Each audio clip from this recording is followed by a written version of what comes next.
Jesús, con humildad, obediencia y amor, protagoniza el clímax de la historia, el punto más alto de la historia de la redención.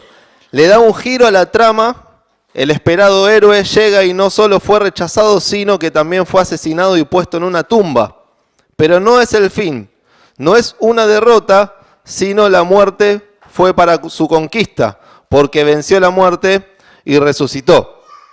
La muerte era necesaria para el juicio de Dios. Dios juzgó al pecado, lo condenó y Cristo murió en la cruz para pagar la pena por él. A través de este juicio que cayó en él, Dios salva a todos los que confían en él. Extraído del Camino a la Redención, clase 1, el gran panorama divino, página 2 del apunte. El hombre es una raza caída y está en una condenación de la cual no puede salir. La condenación. Pablo viene hablando de esto a partir del versículo 18 que veíamos con Sebastián la semana pasada. Y el plan de redención cobra relevancia cuando frente a tal noticia nos topamos con el Evangelio. La buena noticia de que Cristo murió en la cruz por nuestros pecados. Muchas veces, o nos habrá pasado algún domingo de toda nuestra vida, que estamos en una iglesia y dicen vamos a predicar el Evangelio. ¿Qué es el Evangelio? La buena noticia. Y siempre, y es válido preguntarse respecto de qué la buena noticia. Y paradójicamente muchas veces comenzamos predicando el Evangelio a partir del amor de Dios, pero en realidad el inicio de la predicación del Evangelio comienza con un estado de situación que es catastrófico. El hombre y la mujer están en un estado de condenación. Y el remedio para esto, y donde encuentra el clímax, el plan de redención, es que el juicio y la justicia de Dios, la ira de Dios recayó en el Señor Jesús en la cruz del Calvario. Y este libro sintetiza, todos los libros de la Biblia, pero esta carta sintetiza el tema central, que es el Evangelio de la carta, pero también de toda la Biblia. Por lo tanto, la buena noticia del Evangelio es una buena noticia respecto del estado de condenación en el que se encuentran las personas por causa de su pecado. Ese es el tema de esta carta de Romanos, tratado crucial para todo cristiano, ya que muchos temas están conectados orgánicamente con la narrativa bíblica, como vimos también en la escuela de vida el domingo anterior. Y a pesar de que tiene un lenguaje bastante jurídico por momentos, o en casi toda la carta, también es un tratado, es una carta que es crucial para aquellas personas que no conocen al Señor. ¿Por qué? Porque posee el Evangelio, posee la buena noticia, el remedio para nuestra condenación. Porque todos necesitamos el Evangelio. Y porque también, como todos necesitamos el Evangelio, y estamos convencidos de esto, es poder de Dios. Así que empezamos quizás también de una manera distinta y empezamos anunciando esta buena noticia. Nos visitan personas y queremos que se sientan bienvenidas las personas que nos visitan, que están viniendo hace un tiempito.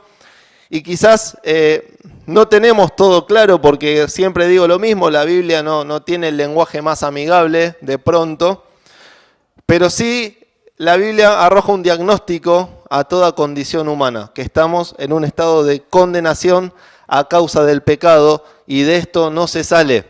No se sale a menos que abraces la cruz de Cristo, te arrepientas de tus pecados, dejes de darle la espalda a Dios y te vuelvas a Él como implica el arrepentimiento, ¿no? Como quiere decir el arrepentimiento. Volvemos a esta introducción.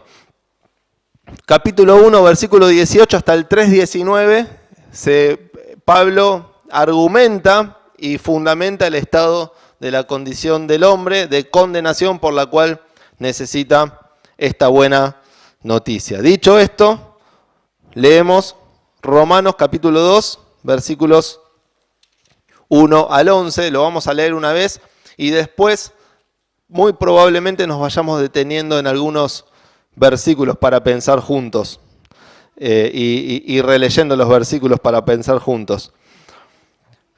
Versículo 1 del capítulo 2. Por lo cual eres inexcusable, oh hombre, quien quiera que seas tú que juzgas, pues en lo que juzgas a otro te condenas a ti mismo, porque tú que juzgas haces lo mismo. Pero sabemos que el juicio de Dios contra los que practican tales cosas es según verdad. ¿Y piensas esto, oh hombre, tú que juzgas a los que tal hacen y haces lo mismo, que tú escaparás del juicio de Dios? ¿O menosprecias las riquezas de su benignidad, paciencia y longanimidad, ignorando que su benignidad te guía al arrepentimiento? Pero por tu dureza y por tu corazón no arrepentido, atesoras para ti mismo ira para el día de la ira y de la revelación del justo juicio de Dios, el cual pagará a cada uno conforme a sus obras. Vida eterna a los que, perseverando en bien hacer, buscan gloria y honra e inmortalidad, pero ira y enojo a los que son contenciosos y no obedecen a la verdad, sino que obedecen a la injusticia. Tribulación y angustia sobre todo ser humano que hace lo malo, el judío primeramente y también el griego, pero gloria y honra y paz a todo el que hace lo bueno, al judío primeramente y también al griego, porque no hay acepción de personas para con Dios.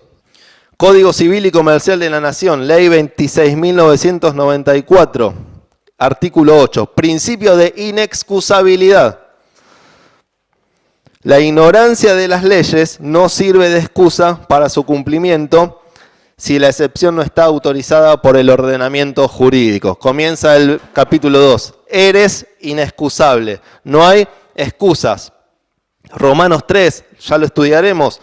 No hay justo ni aun uno. No hay quien entienda, no hay quien busque a Dios. Todos se desviaron, a una se hicieron inútiles. No hay quien haga lo bueno, no hay ni siquiera uno. Si bien el juicio de Dios es para personas aberrantes, como lo vimos la semana pasada, que se detallaba una lista de cosas horribles que detallaba Pablo de las personas que hacían, al mismo tiempo, y el tema de hoy en nuestros versículos, están fundamentados en que por más que yo sea una buena persona, tengo un problema con la justicia de Dios. Mensaje actual, vigente y contemporáneo. Aquellas personas, entre comillas, de bien, tienen un problema con la justicia de Dios. Y ese problema se resuelve en un solo lugar, y es la cruz del Calvario, donde Cristo murió. Dice John Stott, el énfasis principal de Pablo en estos versículos se ve claramente cuando se vuelve del mundo de la inmoralidad desvergonzada, los versículos que estudiamos la semana pasada, al mundo del moralismo recatado, que son estos versículos que leímos hoy. Con lo cual, desde el versículo 18, Pablo viene pintando un retrato de la condición del hombre, ¿no? Y esta condición continúa en este capítulo, arrojando esta necesidad que tienen las personas del Evangelio de Jesucristo. Y al ver la condición del hombre, podemos hacer el ejercicio y entender la fuerza que tiene el versículo 16 del capítulo 1, que el Evangelio es poder de Dios. Pero vamos al pasaje. ¿A quién se dirige Pablo? Podría inferirse que a los judíos. Muchos comentaristas de los que solemos leer lo dicen. Por el versículo 17 uno podría quizás también asegurarlo, pero no lo podemos afirmar realmente, porque no lo dice el pasaje. No lo podemos afirmar. ¿Qué dice el pasaje? Sabemos que se trata de un hombre, eres inexcusable, oh hombre, y que además es un hombre que juzga. Oh hombre, tú que juzgas, dice el primer versículo. ¿Y a qué apunta Pablo con ese que juzga? Y esto es interesante. Pablo apunta, y no pierdan de vista o de mente lo que Sebastián nos compartía la semana pasada, porque, me olvidé de decirlo, van casi pegaditos, ¿no? Bueno, toda la carta está relacionada entre sí, por eso es una carta. Pero Pablo apunta a que quien juzga mantiene una perspectiva favorable sobre sí mismo mediante el recurso de observar las imperfecciones de otros. Entonces Pablo viene diciendo, estando atestados de toda injusticia, fornicación, perversidad, avaricia, llenos de envidia, homicidios, contienda, malignidad, murmuradores, detractores, aborrecedores de Dios, injuriosos, soberbios, ¿no? Y cualquier persona, entre comillas, de bien, podría emitir un juicio y Pablo dice, eres inexcusable tú que juzgas, porque en lo que condenas a otro te juzgas a vos mismo, va a decir. Por lo tanto, ese sujeto, el sujeto que está juzgando o prejuzgando, ¿qué está haciendo? Está elaborando un juicio propio superior al del otro, está teniendo un juicio de sí mismo mediante el recurso de observar la imperfección de lo que hace otra persona. En términos más clínicos, si se quiere, consciente o inconscientemente, el hombre no quiere ser juzgado. Uno evita el juicio. Uno está pendiente de que piense el otro, ¿no? Y lo que está reforzando Pablo es que esa manera de ocultar o de evitar eso es juzgando a los demás. Pablo pone a la luz, dice John Stott, en estos versículos una extraña flaqueza humana. A nivel personal creo que el autor está siendo irónico. Pablo pone a la luz en estos versículos una extraña flaqueza humana, a saber, nuestra tendencia a ser críticos de los demás, pero no de nosotros mismos. Para evitar que me vean a mí, dirijo la mirada hacia otro, ¿no? Y Pablo está atacando, entre comillas, a estas personas, a este que juzga. Podrá ser el judío, podrá ser cualquier otra persona en este contexto. No olvidemos una condición racial que hoy quizás la sentimos un poco más lejana, por lo menos en Occidente, que en ese momento por la cuestión de la etnia había ciertos derechos o privilegios que me correspondían y por eso se infiere mucho que Pablo está apuntando al judío o quizás está pensando en él mismo antes de ser Pablo instrumento de Dios, de cómo era. Una persona cuasi perfecta hasta que entendió que necesitaba tener fe y creer en Jesucristo para ser un hijo de Dios. O que lo entendió por la fuerza, porque el Señor fue a buscarlo a Pablo. Entonces estos versículos nos llevan a pensar del juicio de Dios con aquellos que se autoperciben como justos. ¿Sí? Esa es un poco la tesis de estos versículos. El juicio de Dios que también aplica a aquellas personas que se creen que están bien con Dios, que se creen justos en comparación con los que hacen esas atrocidades. El esquema de nuestros versículos. En primer lugar vamos a estar viendo la inexcusabilidad frente al juicio de Dios. Ya vimos un poco, pero ahora nos vamos a meter más de lleno, versículos 1 al 3. La individualidad frente al juicio de Dios, versículos 4 al 10, y la imparcialidad frente al juicio de Dios. Así que vamos, en primer lugar, la inexcusabilidad frente al juicio de Dios, versículos 1 al 3. Eres inexcusable, dice el versículo 1, tú que juzgas porque haces lo mismo. ¿Y qué es eso mismo que hace? Dos cosas. Primero, lo que dice el versículo 18 del capítulo 1, detener con injusticia la verdad. Yo no soy como esos que se están mencionando, ¿no? Pero las personas, entre comillas, de bien, al tener un juicio propio, superior o creerse superior a otros y desestimar la justicia de Dios, están deteniendo con injusticia la verdad, como dice el capítulo 1, versículo 18. Entonces Pablo intenta argumentar esto que muchos creían, que por una cuestión étnica o de valores o de educación no estaban en un lugar de condenación. Y hay un detalle cultural. Disculpen que doy tantos datos, pero es necesario que lo entendamos. Porque Pablo se dirige a un sujeto que juzga a los que hacen tales cosas que son aberrantes, que lo dicen los versículos anteriores. ¿Y cómo traemos también para el hoy esta enseñanza? Porque la verdad, hermanos, tenemos un desafío. Hasta es más, me animo a decir que es más complejo anunciar el evangelio a alguien que es una persona de bien y que no necesita el evangelio. No, pero yo tengo mi familia constituida, trabajo, pago mis impuestos, yo no tengo que arrepentirme de nada. Y esas personas también son inexcusables.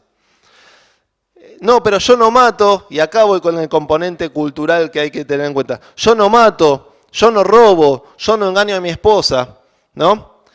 Entonces hoy entendamos que las sociedades cometen las mismas atrocidades que detallan los versículos que vimos las semanas pasadas, pero de una manera civilizada y cultural, ¿no? ¿Qué sucedía en la antigüedad? En la antigüedad en la época del salvajismo, había un problema y se resolvía, como no había palabra, como no había cultura, ¿cómo se resolvía? A los golpes.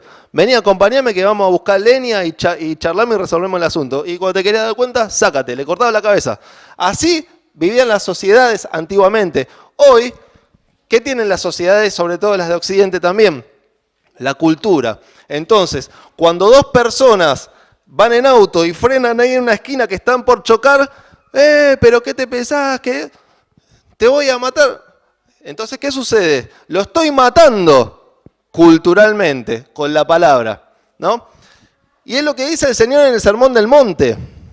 Si vos mirás a otra mujer que no es la tuya para codiciarla, estás teniendo un pensamiento lujurioso. En el corazón es lo mismo que hoy a otra persona se la catalogaría como un perverso, un violador. Lo que pasa es que lo hacemos culturalmente, civilizadamente. El hombre hoy sigue pecando con saco y corbata, no como antes. ¿Se entiende la idea? Entonces, tenemos que entender, y el Señor es muy claro en el Sermón del Monte, cuando habla de que cuando vos pensaste mal contra tu hermano ya lo mataste, porque lo que parte del corazón es lo mismo en la época del salvajismo que en esta época. La diferencia es que ahora medía la cultura y mato con la palabra, ¿sí? Y engaño con un pensamiento, cosa que quizás antes no sucedía. Pero volvemos. Este pasaje entonces es bueno para poder confrontar con aquellas personas que tienen una moral alta, que quizás no son cristianos, pero tuvieron buena educación, son buenos, son honestos. Para ellos también esta palabra, eres inexcusable, y es un desafío para nosotros. Ponemos un ejemplo en la Biblia. Lucas 18, ¿se acuerdan la historia del fariseo y del publicano? El fariseo, con su moral elevada, te doy gracias porque no soy como ¿no? Juzgando al que estaba al lado. Y hago esto, hago lo otro, hago aquello, ayuno 2 veces a la semana. Es un retrato perfecto de esas personas que se consideran justas. Entonces, lo que dice en el pasaje es que al creerse justo, en definitiva, se condena a sí mismo. Por eso, este pasaje manifiesta el problema que hay cuando se tiene un distorsionado criterio de justicia humano y diferente al de Dios. Con lo cual, el problema no es la calidad del pecado, ¿no? El hiperpecador o el pecadorcito. El problema es deshonrar la santidad de Dios. Ahí está el tema y de eso se trata. Versículo 2. Dios juzga según verdad. Esto es un término bien jurídico del derecho romano, según los hechos del caso. Dios juzga según los hechos del caso. Y nosotros juzgamos siempre de manera sesgada y con la información con la que disponemos, porque justamente atribuimos los criterios subjetivos de justicia. Entonces, al lado de la verdad, el pecador explícito y el pecador implícito, el pecador grave y el pecador no tan grave, son todos depositarios a priori de la ira y del juicio de Dios, a menos que confíen en el Señor Jesucristo. Versículo 3. ¿Y piensas esto, oh hombre, tú que juzgas a los que tal hacen y haces lo mismo, que tú escaparás del juicio de Dios? El moralista entonces es receptor del juicio de Dios, que es tan pecador como el inmoral. La persona, entre comillas, siempre lo digo, de bien, que en este pasaje se cree mejor que otro, está igual de condenada que aquella persona que tiene quizás una vida errática, pero más explícita. Entonces, el problema, nos lleva a pensar Pablo, es que esta persona de bien no ve el pecado en sí mismo como Dios lo ve, pero que sí lo ve en los demás. O sea, no ve el pecado en sí mismo como Dios lo ve, pero sí ve el pecado en los demás. Como dice William Newell, creo que se pronuncia, o Newell, ningún hombre podrá verse culpable delante de Dios a menos que lo convenza el Espíritu Santo. Por lo tanto, no hay excusas. Todas las personas están en pecado y deben ver al pecado como Dios lo ve. Primer punto entonces, la inexcusabilidad frente al juicio de Dios. En segundo lugar, la individualidad frente al juicio de Dios. Versículo 4. O menosprecia las riquezas de su benignidad, paciencia y longanimidad, ignorando que su benignidad te guía al arrepentimiento. O sea, Dios no te va a mostrar su bondad no juzgándote. Te muestra su bondad dándote elementos para que puedas arrepentirte y que puedas de esa manera ser justificado, ¿no? O sea, no es que la manera de demostrar la bondad de parte de Dios es evitándote el juicio. No. Te da elementos, su palabra, la misma creación, el otro día lo leíamos, para que uno pueda entender que Dios es bueno al darme oportunidades para que me arrepienta de mis pecados. Con lo cual, y hacemos un parate también, para no volver locas también quizás a personas que nos están acompañando, esto es importante que podamos rescatar también de este pasaje. Dios hoy, 3 de abril de 2025, muestra su bondad para que te arrepientas. La Biblia dice que estamos en un estado de pecado, de condenación y separados de Dios. Pero Dios hoy nos da la oportunidad para poder entender esto, para poder arrepentirnos de nuestros pecados, para poder pedir perdón por nuestros pecados y poder volver a estar unidos a Dios, dándole la espalda a aquello que me afecta y que hago mal, que es el pecado, y volviéndome a Dios. Hoy es el día de salvación, dice la Biblia, hoy Dios nos da la oportunidad para arrepentirnos. Y si estoy acá y soy el peor de los pecadores, Dios muestra su bondad para que te arrepientas. Y si estoy acá y vengo desde hace tiempo y tengo vida de iglesia y hasta quizás me bauticé porque me bauticé porque creí que creía pero no creía, Dios muestra su bondad para que te arrepientas. Y capaz que estoy acá y soy una persona común, vengo a la iglesia y ya está, cumplí. Y por eso, por venir a la iglesia, estoy bien con Dios y cada tanto voy a venir y así me voy a sentir en paz. Dios muestra su bondad para que te arrepientas. Porque desde el peor pecador hasta el que no se considera que está en deuda con Dios, todos estamos fallados, venimos mal de fábrica y tenemos una deuda con la justicia de Dios y podemos acudir al Señor para arrepentirnos de nuestros pecados. Dios es bueno al dar oportunidades entonces a todas las personas para que se den cuenta que están condenadas y que tienen que arrepentirse de sus pecados, ¿no? Y en este pasaje, esta persona de bien, este que juzga, este moralista, podemos decir, tiene este peligro de que considera que no tiene que pedir perdón porque considera que cree haber no ofendido a Dios, ¿no? Y Pablo ahí es donde dice, no tenés excusas, eres inexcusable y es algo que se resuelve individualmente. Es algo que es entre la persona y Dios, ¿no? Entonces, Este es el ejercicio, hay que tener un correcto entendimiento de la bondad de Dios. Y como Dios es bueno, nos da una oportunidad, pero también dice la Biblia que no dará por inocente al culpable. Entonces Dios hoy muestra su bondad para que te arrepientas de tus pecados. Versículo 5. Pero por tu dureza y por tu corazón no arrepentido, atesoras para ti mismo ira para el día de la ira y de la revelación del justo juicio de Dios.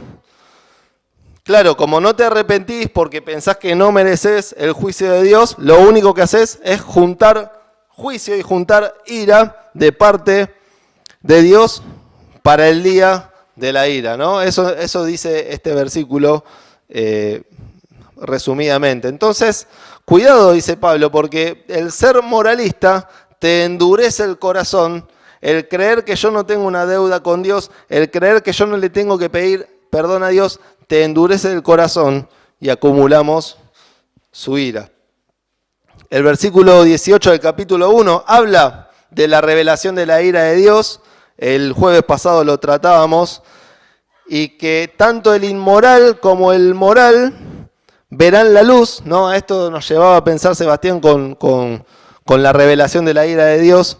Tanto la buena persona, tanto la persona que considera que yo estoy bien, que no me tengo que arrepentir, como esas personas que tienen una vida explícita de pecado, ambos grupos de personas verán la luz de la ira de Dios si es que no se arrepienten. ¿Sí? Si es que no se arrepienten. Entonces, si alguno dice que el evangelio es para borrachos, que es para golpeadores, que es para prostitutas, es correcto, pero también es para mí mismo.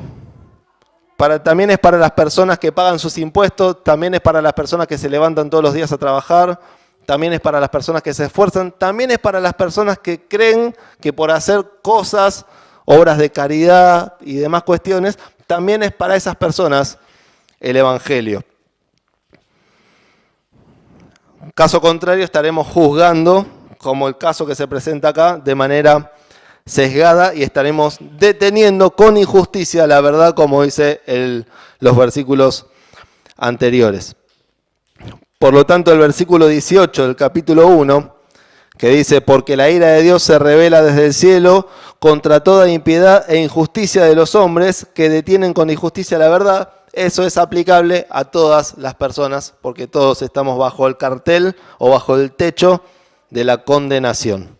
Versículo 6, el cual pagará a cada uno conforme a sus obras.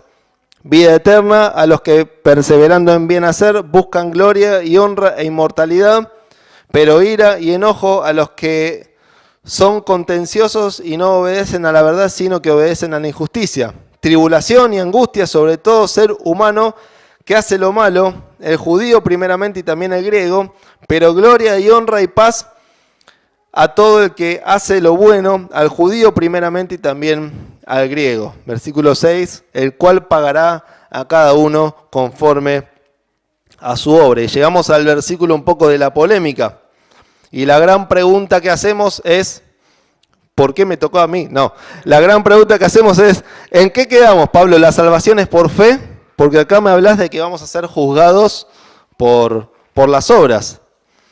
Y la clave está en entender que está hablando del juicio de Dios, el juicio de acuerdo a las obras de cada uno, sabiendo que las obras de aquellos que somos hijos de Dios también están en cierto punto manchadas por el pecado.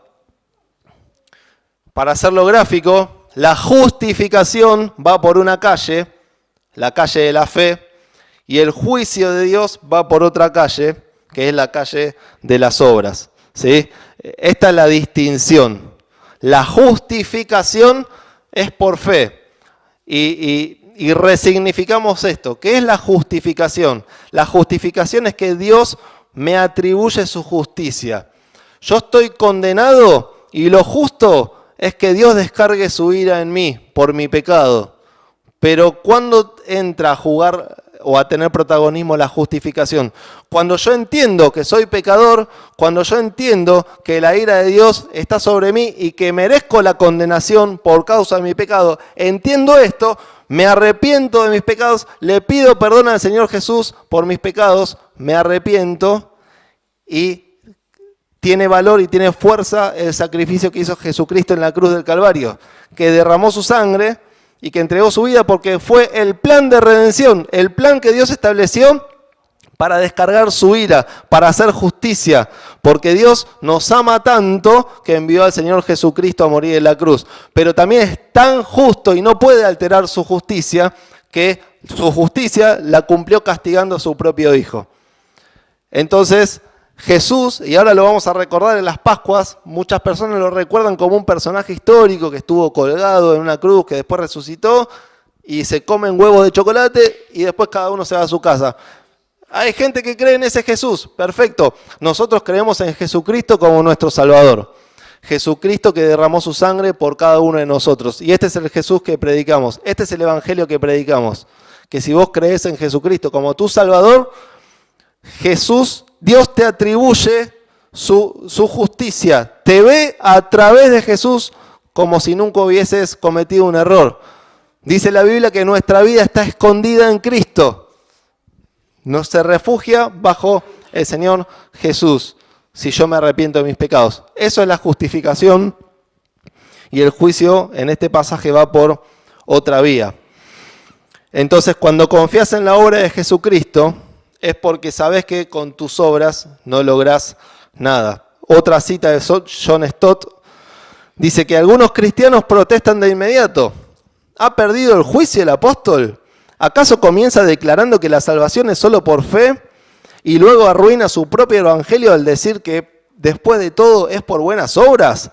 Claro que no. Pablo no se contradice, lo que asegura es que si bien la justificación es efectivamente por fe, el juicio será de conformidad por las obras.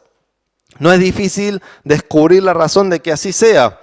El día del juicio será una ocasión pública. Su propósito no será tanto determinar el juicio de Dios como anunciarlo y reivindicarlo.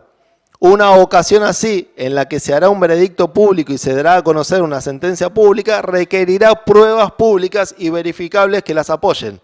Y la única prueba pública disponible serán nuestras obras.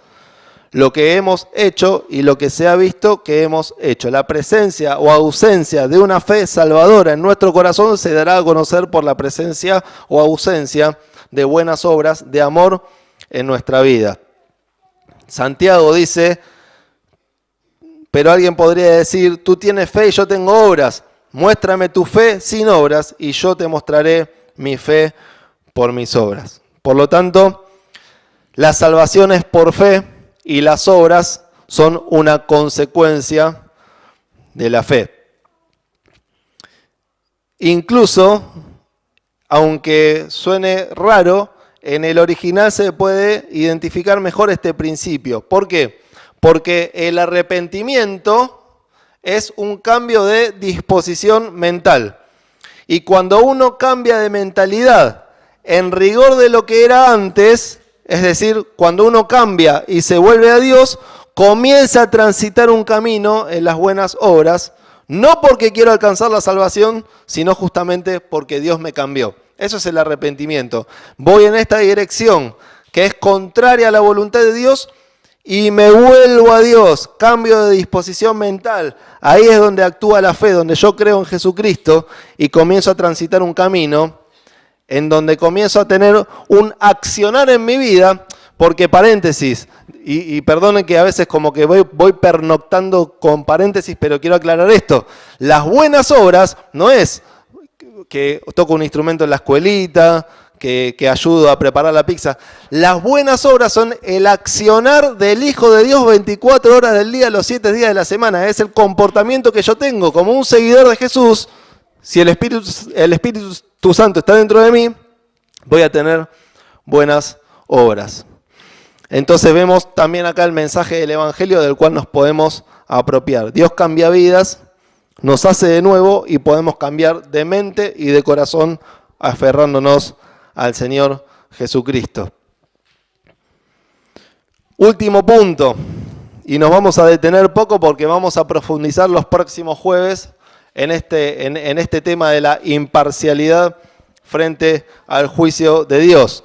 Versículo 11 dice: porque no hay acepción de personas para con Dios. No hay acepción de personas.